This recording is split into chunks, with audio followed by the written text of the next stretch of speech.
दोस्तों, श्रीमद् भगवत गीता में कुल 18 अध्याय और 700 श्लोक हैं, जो कि ये हर किसी को पता है, परंतु ये हर किसी को पता नहीं है कि गीता का महत्व क्या होता है। दोस्तों, श्रीमद् भगवत गीता ज्ञान का वो सागर है जिसकी गहराई को समझ पाना और समझा पाना हम जैसे अज्ञानियों के लिए मुश्किल तो बहुत है, परंतु आइए जानते हैं गीता के इस पहले अध्याय का महत्व क्या है।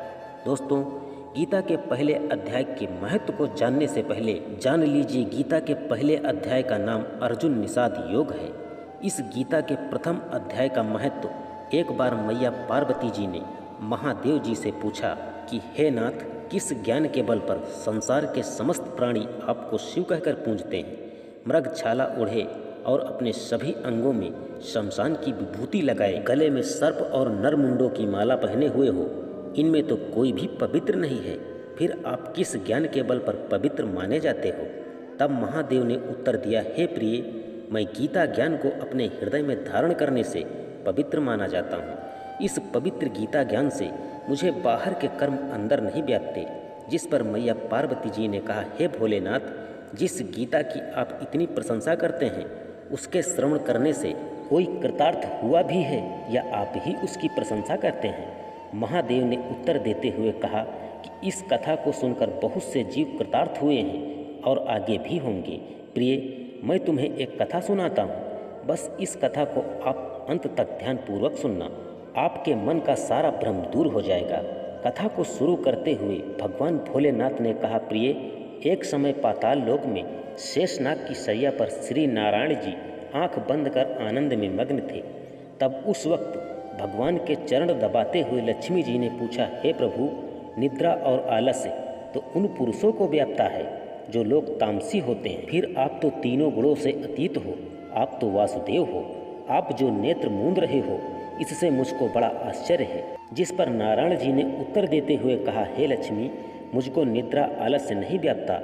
एक शब्द रूप जो भागवत गीता है, उसमें जो ज्ञान है उसके आकार रूप है। यह गीता शब्द रूप अवतार है। इस गीता में यह अंग हैं। 5 अध्याय मेरे मुख हैं, 10 अध्याय मेरी भुजाएं हैं, 16वां अध्याय मेरी जंघा है, 18वां अध्याय मेरे चरण हैं। गीता श्लोक ही मेरी नाड़ियां हैं और जो गीता के अक्षर हैं वो मेरा रोम रोम है। ऐसा मेरा शब्द रूपी जो गीता ज्ञान है, उसी के अर्थ मैं हृदय में विचार करता हूँ, जिनसे बहुत आनंद प्राप्त होता है। लक्ष्मी जी बोली, हे नारायण, जब गीता का इतना ज्ञान है तो उसको सुनकर कोई जीव कृतार्थ भी हुआ है, सो मुझे कहो। तब श्री नारायण ने कहा, हे लक्ष्मी, गीता ज्ञान को सुनकर बहुत से जीव कृतार्थ हुए हैं। यदि तुम जानना चाहती हो तो मैं तुम्हें अवश्य बतलाएंगे, परंतु आप इस कथा को पूरा अवश्य सुनना। कथा को शुरू करते हुए श्री हरि ने मैया लक्ष्मी जी से कहा, हे प्रिय, किसी नगर में एक नवयुवक व्यक्ति था जो चंडालों का काम करता था और उसने एक बकरी पाल रखी थी। एक दिन वह बकरी चराने के लिए वन में गया और वृक्ष से पत्ते काटने लगा। वहाँ उसे एक सर्प ने डस लिया, जिससे उसकी मृत्यु हो गई। मरने के बाद उसने बहुत से नरक झेले। फिर उसके बाद उसका जन्म बैल के रूप में हुआ। उस बैल को एक भिक्षुक ने मोल खरीद लिया। उस भिक्षुक को भिक्षा में जो कुछ भी मिलता वो उसी पर लाद कर घर लाता था। भिक्षुक अपने परिवार के साथ मिल बांट कर जो मिलता था उसे खाकर आराम से सो जाता था, परंतु वह बैल पूरी रात भूखा ही द्वार पर खड़ा रहता था। उसके खाने पीने का कोई भी ख्याल नहीं रखता था। सुबह होते ही बैल को लेकर फिर मांगने निकल जाता था। जब इसी तरह काफ़ी दिन गुजर गए, उस बैल को कोई आहार न मिला तो बैल भूख के मारे जमीन पर गिर गया, परंतु उसके प्राण नहीं निकले। नगर के लोगों को बैल की दशा देखकर बड़ा दुख हुआ। उस बैल को कोई तीर्थ धाम का फल दे रहा था तो कोई मंदिर का प्रसाद दे रहा था, तब भी उस बैल के प्राण नहीं छूट रहे थे। एक दिन गड़िका आई। उसने लोगों से पूछा, यह कैसी भीड़ है? लोगों ने कहा, इसके प्राण नहीं निकलते। तब गड़िका ने कहा, मैंने जो कर्म किया है उसका फल मैं इस बैल को दे रही हूँ।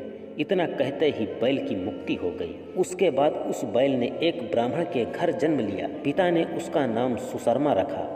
उसके पिता ने उसे पढ़ाया लिखाया, परंतु उसको अपने पिछले जन्म की सुध थी। एक दिन उसके मन में विचार आया कि जिस गड़िका ने मुझे बैल की योनि से छुटकारा दिलाया था, उनके दर्शन कर लिया जाए। विप्र चलकर गड़िका के घर पहुंच गया और कहा, आप मुझे पहचानती हैं?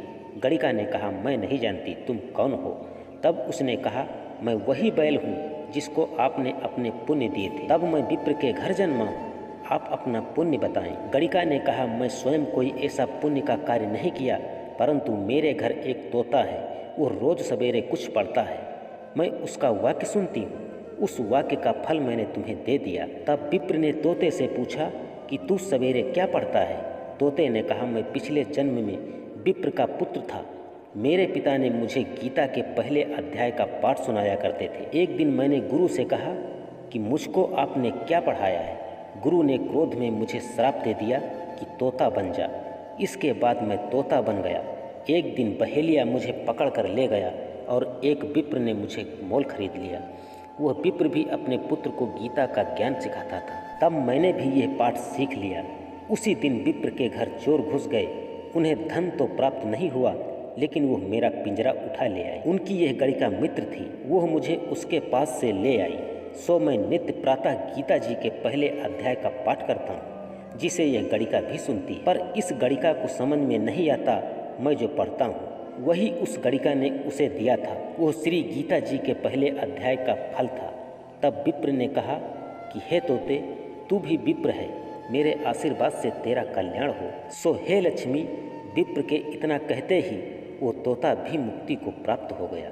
तब गणिका ने बुरे कर्म छोड़े, भले कर्म ग्रहण किए और नित्य स्नान करके श्री गीता जी के प्रथम अध्याय का पाठ करना शुरू कर दिया, जिससे उसकी भी मुक्ति हो गई। दोस्तों, ऐसा है गीता के प्रथम अध्याय के पाठ का महत्व। गीता आप भी पढ़िए, आपका भी उद्धार हो जाएगा।